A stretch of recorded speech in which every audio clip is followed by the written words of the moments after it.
tere, armsad otse-eetri kuulajad. Hinges on rahutus, ärevus, hääled ja mõtted, mis inimest piinavad. Ja miks inimene elab pidevas stressis, vaevab ja hävitab end seestpoolt. Selles uues otse-eetris, mis toimub 14. mail kell 20.00, räägib Natalja Rodina meie sisemiste hirmude ja ärevuste põhjustest ning annab praktilisi nõuandeid, kuidas vältida psüühikahäireid.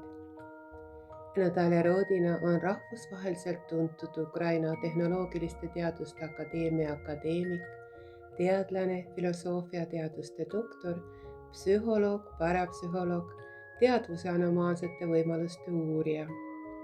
Armsad kuulajad, otse-eetrit vene keeles on võimalik vaadata ja kuulata juurde lisatud lingilt ning eesti keeles on võimalik kuulata ainult sünkroontõlkena Zoomis, vaadates hääletult otse-eetrit.